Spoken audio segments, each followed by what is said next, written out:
Vamos a iniciar con esto. Yo soy Osvoltaire y bienvenidos al Ático del Kraken. Estamos a 1 de octubre del 2025 y vamos a iniciar con narraciones, ya sea tanto de libros como de leyendas que me han pasado a el correo en osvoltaire@gmail.com y el aticodelkraken@gmail.com.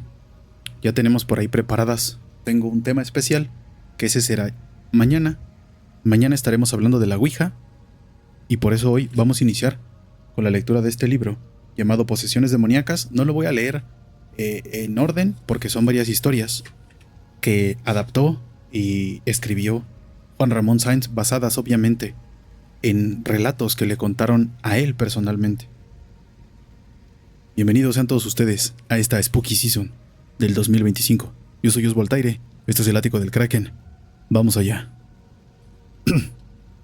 Hace algunos años, cuando José Carlos era estudiante en la Facultad de Filosofía y Letras de una importante universidad privada, vivió una experiencia fuera de lo normal que marcó su vida para siempre. Él y 12 de sus compañeros pertenecían al grupo de teatro y se preparaban para montar una obra que ellos mismos habían escrito. Este trabajo era muy importante, ya que con esta escenificación obtendrían la calificación final del último semestre de la carrera. Así comenzó esta experiencia que se convertiría en una verdadera pesadilla. En este tipo de licenciaturas es muy común que ingresen alumnos de diversas corrientes filosóficas, económicas y sociales. En nuestra generación había un grupo de 7 chicos, 3 muchachas y 4 jóvenes, que para nosotros lucían muy raros, siempre vestidos de negro, con un aspecto misterioso, y quienes casi nunca se relacionaban con nadie que no fuera de su mismo grupito. Hablaban solo de lo indispensable y siempre estaban juntos. Nos extrañó que cuando estábamos en la biblioteca organizando nuestro trabajo de teatro, ellos nos dijeran que querían participar en nuestra obra. No pusimos objeción, porque entre más elementos fuéramos, no he podido mejor. ver porque mucha tarea, míos. Mejor saldría nuestro proyecto. Híjole, déjenme muteo el bot. Porque si no muteo el bot, se va a perder la atmósfera, man. Ahí está. Mejor saldría nuestro proyecto, pues habíamos incluido a varios personajes en el guión. Además nos pareció que trabajar con ellos sería interesante. Cuando menos, eso creíamos hasta ese momento. Como la carrera de filosofía era relativamente nueva en esa universidad, el auditorio estaba muy abandonado y seriamente deteriorado, así que para poder usarlo tendríamos que hacer una limpieza absoluta del lugar. Nos organizamos, repartimos los personajes de la obra y quedamos que el domingo siguiente nos reuniríamos para acondicionar el auditorio. Y así no interferiría en nuestras clases de la semana, y los sábados podríamos ensayar. Éramos como 20 los que nos reunimos ese domingo en la escuela. El conserje nos estaba esperando para abrirnos. Inmediatamente se fue del lugar. El lugar estaba peor de lo que pensábamos. Era muy oscuro, lleno de humedad y alimañas, y tenía telarañas por todas partes. Los chicos de negro, como los llamaré de aquí en adelante, quedaron fascinados con el maltrecho teatro. Nos decían que no lo limpiáramos y que adaptáramos la obra para presentarla en un lugar así, que seguro sería un éxito. A nosotros no nos extrañaron sus comentarios, porque sabíamos de antemano que eran muy raros. Nos dispusimos a limpiar, situación que no les agradó mucho. Sin embargo, tuvieron que cooperar, pues eso habíamos acordado. Por mayoría de votos, uno de los chicos de negro se la pasó recorriendo el sitio, que no era muy grande. El escenario era de apenas de unos 10 metros de largo por unos 4 de ancho, y las butacas tendrían capacidad para unos 100 espectadores. En realidad, ni con 3 semanas de limpieza pudimos acabar de asearlo, pues se encontraba en un estado deplorable. La sensación de entrar al auditorio no nos gustaba. Siempre estaba muy frío. Se experimentaba una extraña sensación, y ese olor a humedad era muy desagradable. No obstante, con los ensayos y la convivencia diaria, comenzamos todos a tenernos confianza para formar un buen grupo de teatro, y poco a poco nos acostumbramos a las inconveniencias del lugar. Pero llegó el momento en que comenzaron a suceder cosas extrañas, aunque realmente nada que nos alarmara. Ocasionalmente se nos desaparecían las cosas, nos apagaban las luces, interferían ruidos extraños en el audio, etc. Sin embargo, en una de esas tardes de ensayo, cuando estábamos todos en los escenarios, se desplomó, incomprensiblemente, una viga de acero que sostenía las luces. Todos nos alcanzamos a quitar, pero una de mis compañeras al correr se resbaló y cayó del escenario, que no estaba muy alto, y otra al querer correr se luxó el tobillo derecho, situación que lógicamente nos inquietó. Después de llevarla a la enfermería, nos volvimos a reunir en el teatro para seguir con el ensayo, aplicando esa conocida frase del mundo de la farándula: la función debe continuar. En uno de los descansos, nos pusimos a platicar de lo que sentíamos con respecto al lugar. Casi todos se sentían incómodos cuando ensayábamos, ya que de una u otra forma, todos percibían algo extraño, y muchos habíamos visto cómo se azotaban solas las puertas de la entrada, y algunas veces se apagaban las luces, y aunque siempre tratamos de encontrar explicaciones lógicas, no quedábamos satisfechos del todo. Isaías, uno de los chicos de negro, nos dijo: ¿saben, chavos? No se los queríamos decir porque a lo mejor nos tachan de locos, pero este lugar tiene mala energía. Aquí seguramente se practicaron cosas satánicas, o alguien las sigue haciendo. Además, siento que por aquí debe de haber algo escondido, y tal vez nos quieren asustar para ahuyentarnos. Le pregunté cómo sabía eso. Isaías procedió a comentarnos que desde pequeño vivió con su tía, que se dedicaba a leer las cartas y hacer curaciones, y había aprendido ese oficio. Además, a veces él y sus amigos jugaban con una ouija y se inclinaban mucho hacia las artes ocultas. Incluso nos ofreció llevar a su tía para que hiciera una limpia del lugar. Nosotros no sabíamos qué decir. Finalmente, éramos universitarios y se suponía que no creíamos en esas cosas. Sin embargo, a pesar de la negativa de algunos, aceptamos finalmente que fuera la famosa tía. Días más tarde, llegó hasta el pequeño teatro la tía de Isaías, y realmente nos hizo gracia el aspecto de la señora. Era una mujer pequeña, de edad avanzada, muy maquillada, y con un paliacate que le cubría la cabeza. La mujer se dio cuenta de nuestra incredulidad, pero no le afectó en lo más mínimo, y comenzó a recorrer las instalaciones. No decía nada, hasta que encendió un incienso, y con unas ramas pronunció algunas palabras que no entendimos. Después de unos 15 minutos, ya estábamos intrigados, pues por momentos la señora hacía caras de asombro y temblaba como si por instantes sintiera mucho frío. Finalmente, nos indicó con la mano que nos reuniéramos cerca de ella y nos advirtió: váyanse de aquí, muchachos, porque sé que algo muy malo va a suceder. Y sin decirnos otra cosa, se dio media vuelta y se retiró, dejándonos más confundidos que al principio. Realmente no sabíamos si creerle o no, pero confieso que a todos nos dejó sembrada una marcada incertidumbre. Al sábado siguiente, nos reunimos nuevamente y comentamos con Isaías la advertencia que nos había hecho su tía, a lo que nos contestó: miren, chavos, este foro está construido sobre un cementerio, por lo que aquí se encuentran muchas almas penando, algunas buenas y algunas malas. Dice mi tía que no hay que molestarlas, este lugar les pertenece, y si permanecemos aquí pueden pasarnos cosas muy malas. Por supuesto que no planeábamos dejar nuestro trabajo por lo que afirmara una anciana medio loca y su sobrino. Lo que yo pensaba es que hasta ese momento nos habíamos dejado llevar por la sugestión. No le dimos mucha importancia a esas advertencias y continuamos con nuestros ensayos. En algunos ratos libres seguimos limpiando y acondicionando el lugar. Lo que me llamó mucho la atención es que no importaba cuánto hiciéramos en este sitio, siempre se veía triste y sucio. Sobre todo se percibía la sensación de estar siendo observado, mezclado con una especie de angustia. A una semana de presentar la obra, ya en los últimos ensayos, pasó algo muy extraño. El piso del escenario se rompió. Este era de duela y tenía partes podridas. 3 compañeros que estaban parados sobre él cayeron y sufrieron lesiones. Uno de ellos, Carlos, al caer se clavó una astilla en la cara que casi le atraviesa un ojo. Como consecuencia, tuvimos que posponer la presentación 2 semanas más. Para ser sincero, y aunque nunca lo comentamos abiertamente, estos incidentes nos mantenían muy nerviosos. Pero nos sobrepusimos y nos volvimos a reunir para reasignar personajes y modificar la obra una vez más. Ese día, por cierto, el loco de Isaías llegó con una ouija y nos dijo: ¿saben qué? Vamos a ver de una vez por todas qué pasa aquí. ¿O qué? ¿Les da miedo? No nos da miedo, Isaías, pero no creemos en eso, le contesté. No queremos ofenderlos, aseguré dirigiéndome a los muchachos de negro, pero esas consultas con el más allá se nos hacen de gente ignorante. Nosotros respetamos sus prácticas y creencias, aunque no es justo que forzosamente tengamos que creer en todo esto. Bueno, chavos, no tiene nada que perder. Vamos a divertirnos un rato, nos dijo Claudia, una amiga de Isaías. Verán que es muy interesante y entretenido. Con la intención de llevar una relación cordial con ellos, accedimos a una sesión de Ouija. Finalmente, ¿qué nos podía pasar? Nos sentíamos todos en medio del escenario, que por cierto, aún no reparábamos, solo le habíamos sobrepuesto una tabla que tapaba el hoyo por donde se había caído nuestros compañeros. Pusieron la dichosa tabla en el centro del escenario y comenzó la sesión. Bueno, ¿quién empieza?, preguntó Claudia. Ella y Azucena tomaron el indicador, que según se mueve cuando alguien hace una pregunta. En medio de una seriedad absoluta y con una voz solemne, Isaías interrogó: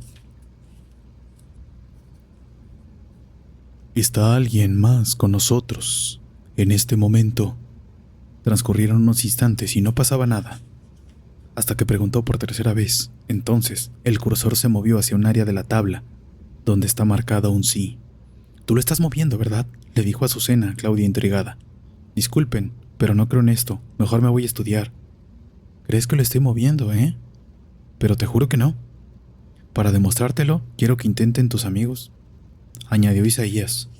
Sin embargo, él mismo tomó el cursor y junto a Adrián, uno de su grupo de amigos, volvió a preguntar lo mismo. Esta vez, el pequeño triángulo de madera no se movió en forma lenta como antes, sino que la respuesta fue un inmediato sí, como si alguien hubiera jalado el apuntador, que escapó de los dedos de quienes lo manipulaban en ese momento. Todos nos quedamos sorprendidos. Revisamos la ouija para comprobar si tenía algún imán, pero no, era una simple tabla. Para este momento, estábamos intrigados y el morbo nos llevaba a averiguar más realmente. No era fácil creer lo que estaba sucediendo. De lo que nos percatamos de inmediato fue que el ambiente se tornaba frío y por momentos sentíamos el ambiente pesado, como dicen, pero también un incontrolable deseo de seguir adelante. Isaías hacía las preguntas en esos momentos.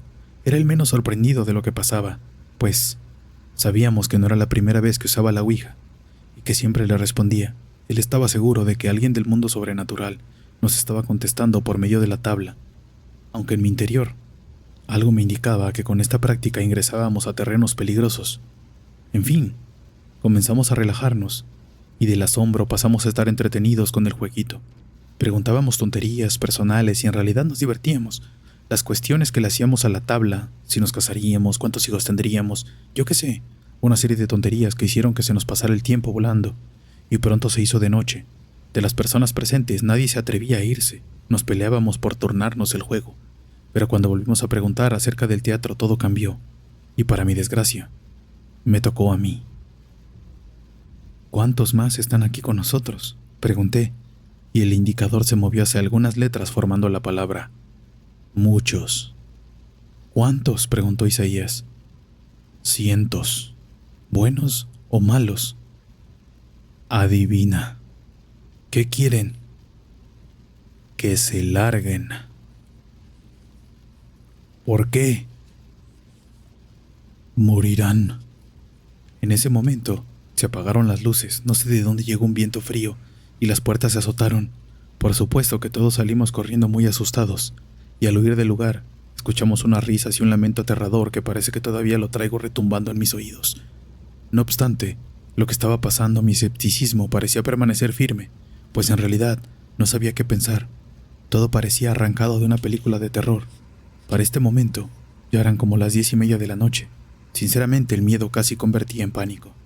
«Se los dije», comentó Isaías, «aquí hay algo muy malo. Dice mi tía que esto está construido sobre un cementerio clandestino y que por eso las almas no descansan en paz. Mejor dejemos la obra y ya». Pero eso era imposible, porque estaba en juego nuestra calificación final, así que continuamos preparándonos para el día del estreno, pero ya no quisimos ensayar más en ese lugar. Después de lo que había pasado con la ouija, nadie se atrevía a regresar, por lo que los últimos ensayos los realizamos en el patio de la casa de Alonso, hasta que por fin llegó el día de la presentación, y nuestro nerviosismo era muy notorio, no tanto por la calificación ni por habernos aprendido bien nuestros parlamentos, sino porque sabíamos que en ese lugar espantaban. Mientras tanto, las butacas se comenzaron a llenar con maestros, alumnos y familiares que algunos compañeros habían invitado. El pequeño teatro estaba lleno. El público se encontraba ansioso porque iniciáramos. Del otro lado del telón, en el escenario, nos encontrábamos nosotros, acabándonos de vestir y de maquillarnos, porque ya se acercaba la hora del estreno. Yo era el director de la obra. Esta narraba la historia de dos familias de campesinos que peleaban por la posesión de unas tierras. Al principio todo iba bien. El escenario consistía en dos casitas supuestamente de madera que habíamos hecho de cartón. Algunos compañeros estaban trepados en la tramoya manejando los efectos y luces, los demás debajo del escenario como apoyo. En cierto momento en que nos preparábamos para iniciar, escuchamos una voz que no puedo describir. Totalmente. Era como muy ronca, pero infundía pavor solo de oírla. «¡Se los advertimos!», murmuró. Todos nos quedamos atónitos ante lo sucedido, y solo nos veíamos unos a otros con cara de espanto. De pronto, las luces comenzaron a parpadear, momentáneamente al tiempo en que un viento frío y pestilente envolvió el área del escenario. Yo estaba en un extremo, y me quedé petrificado. No sabía si eso era real, o que en ese momento no supe qué pensar. La función estaba a solo unos minutos de iniciar, y Elena, una de nuestras compañeras, quien profesa la religión cristiana, nos ordenó que nos hincáramos para hacer oración. Así lo hicimos, y todo se calmó, aparentemente. Déjenme tomar agua.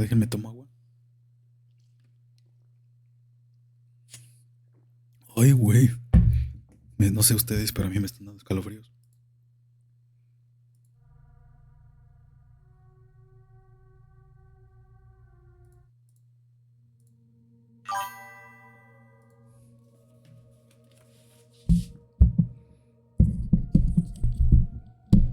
Ahí va, vamos a continuar. Acelérale, porque freno. Vamos, muchachos. Me dirigí a mis compañeros. No hay que dejarnos llevar por la sugestión. Tenemos que concentrarnos en nuestro trabajo. Recuerden que nos estamos jugando la calificación final. Y cada uno de nosotros se fue calmando y nos dispusimos a iniciar la presentación teatral. Se levantó el telón y dio comienzo la función. Entre el nerviosismo y el desconcierto transcurría el primero de 4 actos en los que estaba dividida la obra. Y les correspondía actuar a Isaías y a su novia Karen, quienes hacían los papeles de un humilde matrimonio que había sido despojado violentamente de sus tierras, cuando para sorpresa nuestra y de la de los espectadores, Karen se salió de sus parlamentos, soltando una serie de frases incoherentes y algunas en otro idioma. Al principio, pensé que no se había aprendido su papel e intentaba improvisar, por lo que, escondido tras las cortinas del telón, yo le hacía señas para que me escuchara y decirle los diálogos de su papel, pero ella no me hizo caso e inesperadamente se dirigió al público. «Esta madre está bien aburrida, ¿no?». Luego se abrió la blusa y desnudó su pecho, y entre carcajadas sarcásticas de ella, Isaías gritó: «¡Órale para que se calienten, pendejos!». De inmediato se sintió el asombro del público. Se escucharon murmullos y exclamaciones, pues los espectadores se impresionaron al ver la escena, que por supuesto no estaba en el argumento y no era propia de una presentación escolar. Yo estaba seguro que la muchacha estaba drogada, ya que el grupo de los que vestían de negro tenía fama de ingerir estupefacientes. Sin embargo, lo peor estaba por venir. Seguido del incidente de Karen, la personalidad de Isaías también se transformó, y de pronto emitió unos fuertes rugidos como la bestia, y con voz cavernosa comenzó a decir: «Hijos de ahora van a conocer, a pesar de nuestras advertencias, invadieron nuestro espacio y eso lo van a pagar caro». Y comenzaron a carcajearse de una forma extraña. Parecían cientos de voces. Adrián, otro de su grupo, se acercó a ellos e intentó sacarlos del escenario, pero Isaías, como enloquecido, lo tomó del cuello con una mano y, burlándose, lo levantó como si fuera un muñeco de trapo y comenzó a apretarlo. Ante los inútiles esfuerzos de Adrián por zafarse, enseguida, y a pesar del miedo que teníamos, 3 de mis compañeros y yo intentamos liberar a Adrián, quien tenía el rostro enrojecido y perdía la respiración. Sorprendentemente, y con un solo brazo, Isaías nos derrumbó a los 4 sobre el piso del escenario. Tenía una fuerza descomunal. Mientras tanto, el público asustado comenzó a salir rápidamente del recinto entre gritos y tropiezos. Entonces mi compañera Elena, con una Biblia en la mano, su mamá y otra mujer del lado de las butacas comenzaron a hacer oración. Mientras tanto, mis compañeros y yo incorporábamos: «Pinches ratas de iglesia, mejor cállense porque se las va a cargar la...». gritó Karen dirigiéndose a ellas, pero ellas no le hicieron caso y continuaron con sus oraciones. En ese preciso momento, estallaron los vitrales que se encontraban al costado del pequeño teatro, como si les hubieran puesto algún explosivo, y cayeron vidrios sobre los presentes. Nuevamente el viento frío y pestilente apareció, lo que hizo que el foro se vaciara con más rapidez. La mamá de Elena se dirigió en ese instante a Isaías y a su novia, y con autoridad les dijo: «Por la bendita sangre de nuestro Señor Jesucristo, en este momento lo ordeno y lo comando, retírense de esos cuerpos que no les pertenecen». Y continuaron orando. Afortunadamente, el viento cesó una vez que la señora lanzó esa advertencia. La pareja de endemoniados soltó nuevamente gritos e insultos, para culminar con un ensordecedor alarido, que ambos emitieron al mismo tiempo antes de caer desmayados sobre el escenario. Temerosos y sin saber qué hacer, mis 3 compañeros y yo, que por cierto éramos los únicos que quedábamos en el lugar, ya que los demás habían huido, quisimos aproximarnos a Adrián, aunque no estábamos seguros de hacerlo. Sin embargo, la mamá de Elena nos dijo que ayudáramos a nuestro compañero, puesto que el mal se había ido. Para ese momento pensábamos que Adrián estaba muerto, porque su cuerpo se había desvanecido poco después de que Isaías le había apretado el cuello. Con mucho temor nos fuimos acercando. No sabíamos si la pareja de endemoniados nos atacaría. El caso es que me encontraba muy aturdido por el caos que vivíamos en ese momento, y sin fijarme, pisé un vidrio de los que momentos antes habían caído, ya que me encontraba descalzo, porque yo personificaría a un indígena. El vidrio se me incrustó en la planta del pie derecho, perdí el equilibrio y caí sobre el escenario. Mis compañeros me ayudaron a incorporarme, pero mi pie empezó a sangrar mucho. Esto no me sorprendió porque sabía que las plantas de los pies son puntos donde hay abundancia de sangrado cuando se produce una herida. Así que uno de mis compañeros se quitó la camisa y envolvió mi pie para que cesara la hemorragia. Pero casi fue inútil. De inmediato la camisa blanca se tornó enrojecida y pedí que auxiliaran a Adrián. Gracias a Dios, Adrián todavía respiraba, pero le salía líquido por la boca. Elena tomó su teléfono celular y llamó a una ambulancia. Espérenme. ¿Por qué me mandan mensajes ahorita? No hagan eso.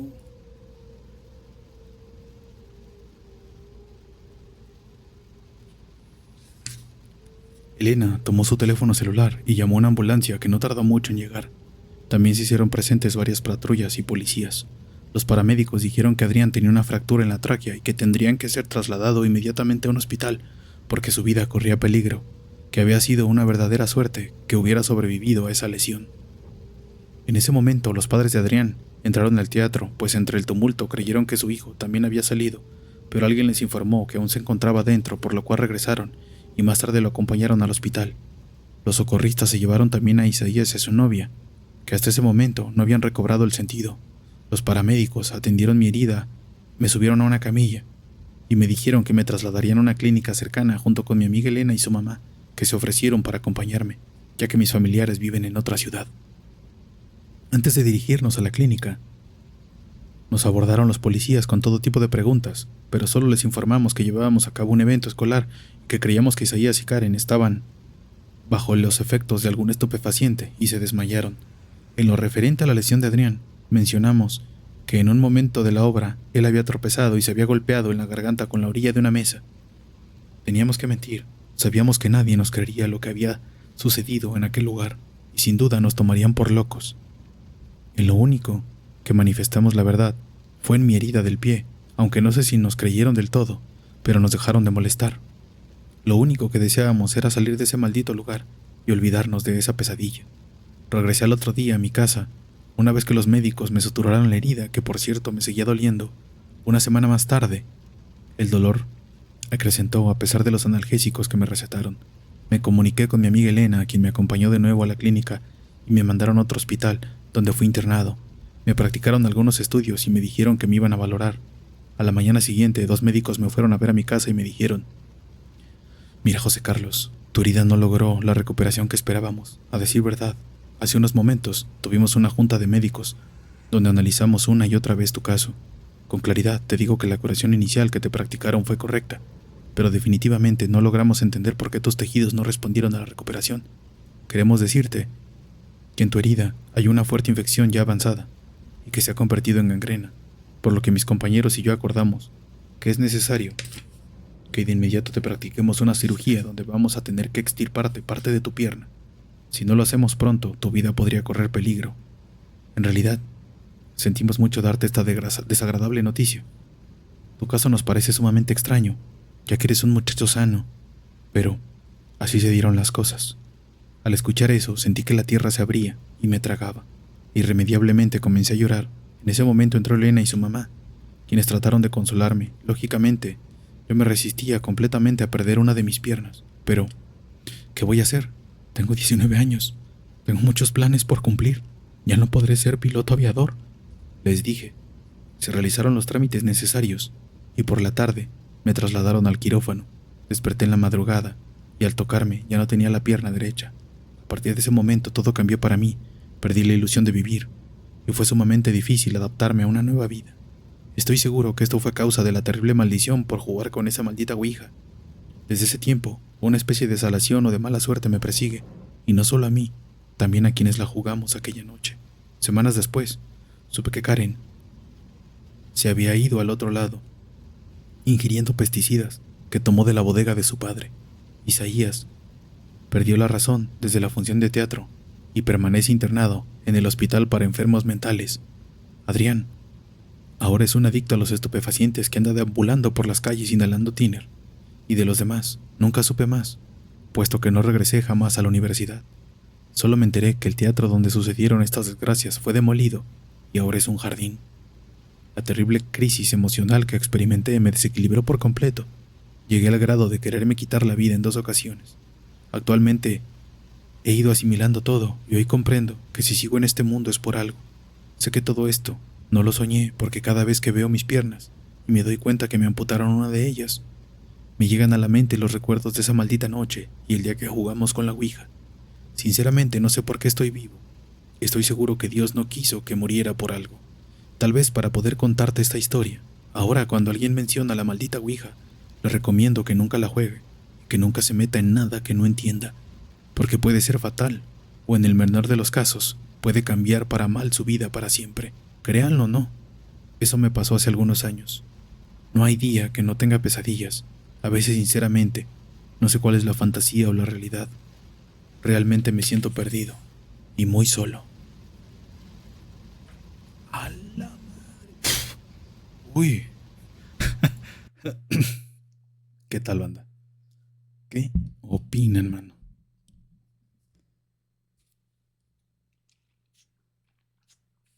Ay, güey.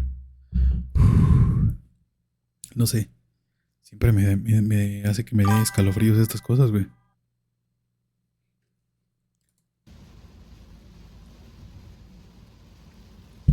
Siempre hace que me den escalofríos estas ondas, güey. Está buena, va, güey. Fíjense, ahí les va.